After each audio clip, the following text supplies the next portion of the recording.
I'm Rachel, 29, staring at the bank statement that shows my inheritance account drained to zero.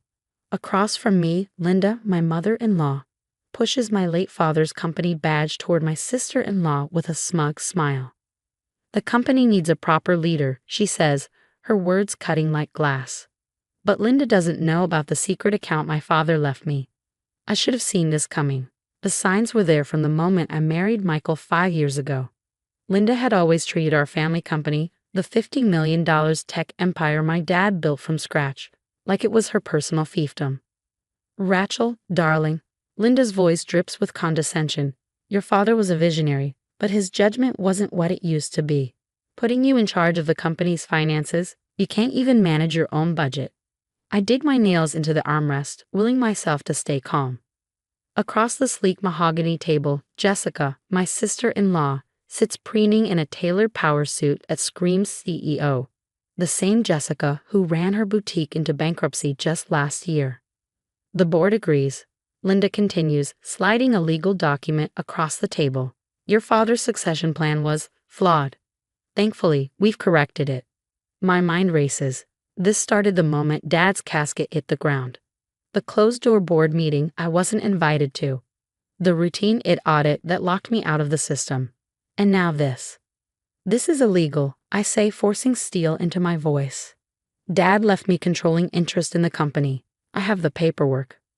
Had the paperwork, Jessica interrupts, her smirk razor sharp.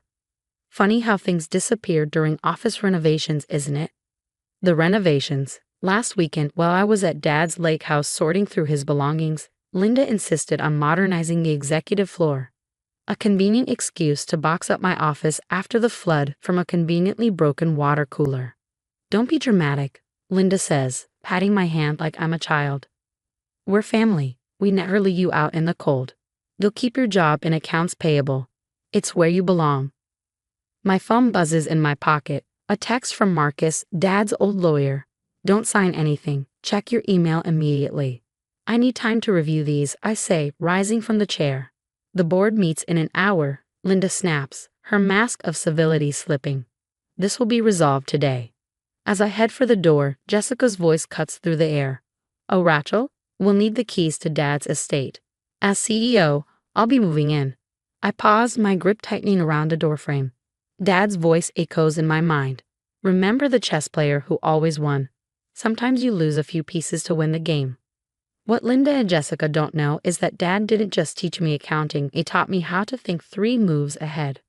I step into the elevator, my fingers curling around the small silver key Dad slipped me just before he died. The safety deposit box, he had whispered. First National Bank, box 2317. When the time comes, you'll know what to do. The time has come. The safety deposit box at First National Bank feels heavier than it should in my hands. My fingers tremble slightly as I insert Dad's key, his voice echoing in my mind. In business, Rachel, always have a backup plan for your backup plan. Inside, I find a sealed envelope, a USB drive, and a small leather notebook. But what freezes me in place is a handwritten letter, dated 3 days before Dad passed. Asterisk, asterisk, my dearest Rachel. If you're reading this, Linda has made her move. She never forgave me for naming you my successor instead of Jessica. The $2 million she stole, that was bait. The real inheritance is in the Cayman Islands account, details in the encrypted files on this drive. But more importantly, check the security footage from my home office for the past month. Linda and Jessica have been having some interesting midnight meetings. Love, Dad, asterisk, asterisk. My phone buzzes again, another text from Marcus. Linda called an emergency board meeting for 3 p.m. Also, your husband's been asking questions about the company's offshore accounts. Michael, my stomach twists. How deep does this betrayal run? I plug the USB drive into my laptop, my fingers moving automatically to type the password I've known since childhood, the name of Dad's first company. Files flood the screen. Bank statements, recordings, emails, and a folder labeled insurance. Oh my God, I whisper, scrolling through document after damning document. Linda and Jessica hadn't just stolen my inheritance. They'd been embezzling company funds for years. And Dad, brilliant as ever, had been collecting evidence the whole time. A security camera alert pings on my phone. Movement detected in Dad's home office. Pulling up the live feed, I watch as Jessica rifles through the desk drawers while Linda keeps watch by the door. It has to be here somewhere, Jessica hisses, her movements frantic. The old man must have kept records of the Cayman accounts. Linda's voice is sharp. Keep looking. Once we find those accounts, we can transfer everything before the little princess figures it out. Michael says she hasn't checked her father's safety deposit box yet. My husband. My throat tightens. He's been in on this too. I start recording the live feed, my hands steady now. On the screen, Jessica pulls open a drawer with a triumphant grin. There, she says, holding up a folder. Proof Rachel's been stealing from the company. Once I forge her signature on these documents, it'll look airtight.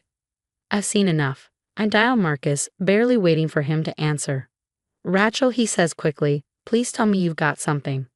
Oh, I have everything. I reply, my eyes locked on the feed as Linda and Jessica walk out of Dad's office with the stolen documents. Dad knew this was coming. He left a trail of breadcrumbs, and they just walked straight into his trap. The board meeting's in 2 hours, Marcus reminds me. Perfect, I say, downloading the final files. That's all the time I need. Call Agent Sanders at the FBI. Dad apparently had several chats with her about potential corporate fraud. And Marcus? Make sure every board member is there. They won't want to miss this. As I gather the evidence, Dad's voice comes to me again. His favorite piece of advice. The best revenge isn't served cold, sweetheart. It's served with irrefutable proof and federal witnesses. Linda and Jessica wanted to play chess. Fine, but they forgot one crucial detail. I was trained by the Grandmaster. The conference room hums with quiet tension as the board members settle in. At the head of the table, Linda sits with a calculated air of authority. Jessica smugly seated to her right. Michael stands awkwardly near the door, avoiding my eyes. His guilt is written all over his face, and for a brief moment I almost laugh. Almost. Linda rises, her voice ringing out. Before we begin, I'd like to thank you all for attending this emergency meeting. We are here to discuss Rachel's questionable fitness to lead this company. Actually, I cut in, stepping into the room with Marcus and 2 FBI agents flanking me. We're here to address corporate fraud, embezzlement, and conspiracy. The color drains from Linda's face. Jessica's smirk falters, freezing in place. What is this nonsense? Linda demands, though her voice wavers. I set my laptop down, connecting it to the projector with deliberate calm.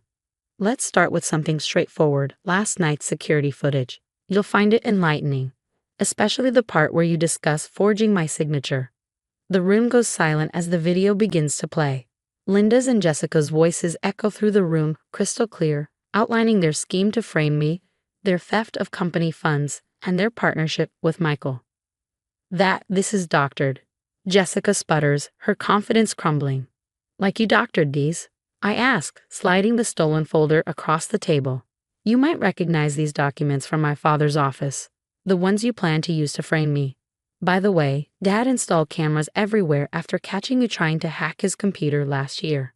Linda stands abruptly, her face flushed with anger. This is preposterous. I am the acting CEO. Actually, Marcus interjects smoothly, you're not. The board vote last week is invalid because you failed to notify all shareholders, specifically the majority shareholder. I pull another document from my briefcase, my voice steady. You see, Linda, that $2 million you stole. Dad knew you'd try something like this. It was bait. Meanwhile, he quietly transferred controlling interest to an offshore holding company, one that I've owned since my 25th birthday. The FBI agent steps forward, her voice firm. Mrs. Walker, Miss Walker, we have a warrant to seize all company computers and financial records. We also have evidence of wire fraud across state lines. Linda stares at me, her power slipping through her fingers. Michael, she whispers desperately, tell them. But Michael doesn't move. He just stands there, caught in a spotlight of his own betrayal. Rachel, I can explain, he starts, his voice thin. Save it for your lawyer. I cut him off coldly.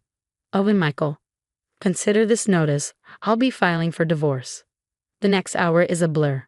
FBI agents swarm the building, confiscating files and computers. Handcuffs click as Linda and Jessica are escorted out. their protests growing weaker with every step. Jessica's expensive suit looks far less impressive as she's led away, and Linda's once commanding presence dissolves into frantic pleas. Later, I sit in Dad's old office, my office now. The leather notebook he left me lies open on the desk. On the final page, his handwriting is firm and deliberate. Remember, sweetheart, success isn't just about making money. It's about seeing the whole board and having the courage to make the hard moves when it counts. I look out over the city skyline, thinking of everything Dad taught me. Linda and Jessica thought they were playing chess, but they never understood the most important rule.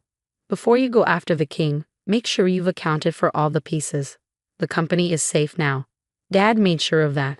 And as for the $2 million they stole, consider it the cost of unmasking their schemes.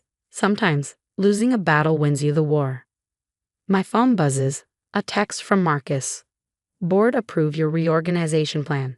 Everyone's behind you now. I smile to myself, the weight of the past weeks finally beginning to lift. Dad's final lesson echoes in my mind. The best leaders don't just survive attempts to destroy them. They use those attempts to become stronger. Looking out at the city below, I murmur, "Checkmate, Linda. This one's for you, Dad."